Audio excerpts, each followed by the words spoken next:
Hi everyone, I'm coming to you today from the beautiful Old Port of Montreal.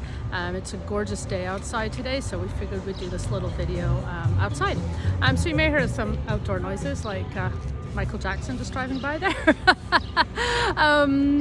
What I want to talk to you about today is the fact that on April 22nd, our Immigration Minister announced that finally in early July, Immigration Canada will be restarting express entry draws for those in the Canadian Experience class, Federal Skilled Worker, and Federal Skilled Trades class. Okay, so as you undoubtedly know, the Canadian Experience class hasn't had any draws since September 2021, and Federal Skilled Worker, no draws since December 2020, and Federal Skilled Trades class, there has not been a draw since August 2020.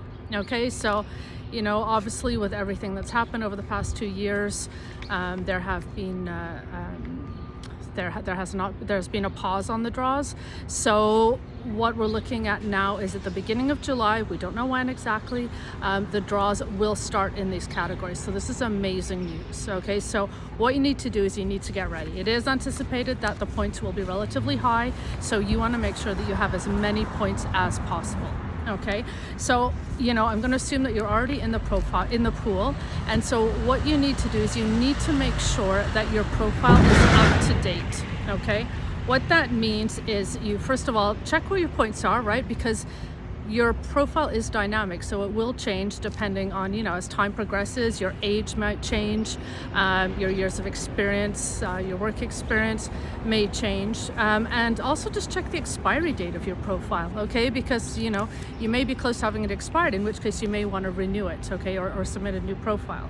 So first of all, make sure that if you've changed your job, that you update that. Okay, make sure you have the right NOC code for your occupation. Okay, if your civil status has changed, perhaps you've gotten married, or you're now in a common law relationship, or you've had a child, you need to make sure that gets added to your profile.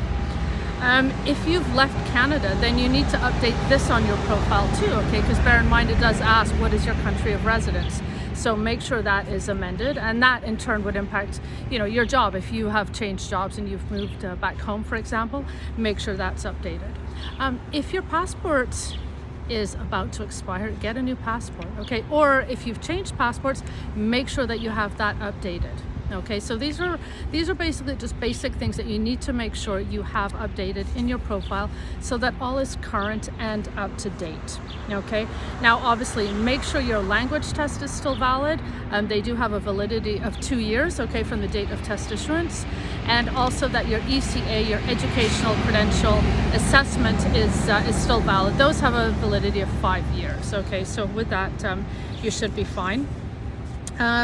Obviously, if you have to prove settlement funds, make sure you have the right amount, because bear in mind those did go up in February, so make sure you still have all of that available.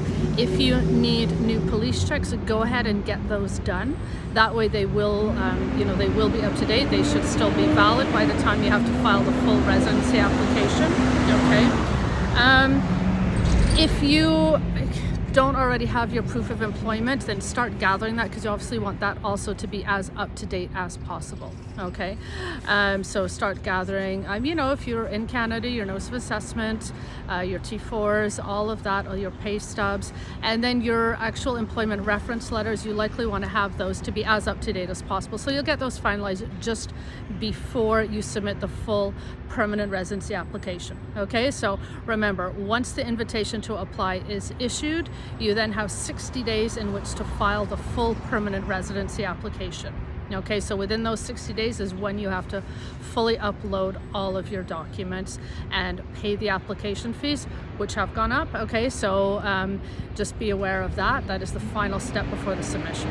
Okay, so for now, all we have to do is we have to keep our eye on the draws. We're going to wait until the beginning of July, and hopefully, you know, as early as possible, those draws are going to start happening. Let's hope that they're in decent numbers, you know, 3,000, 4,000, 5,000 invitations are issued. And, you know, it is anticipated points will likely be high. Okay, so likely between 480 and 500, you know, if not a bit higher. So just really try and get as many points as possible. If you need to redo your language test, redo them, okay? If there's a possibility of you getting a few extra points, those few extra points may be the make or break with regards to getting your invitation to apply. So really do all that you can. Okay, so I hope this has helped. Good luck to everybody. Don't forget to follow us on all of our social media, and I'll wish you a very nice day from sunny Montreal. Take care, everyone. Bye-bye.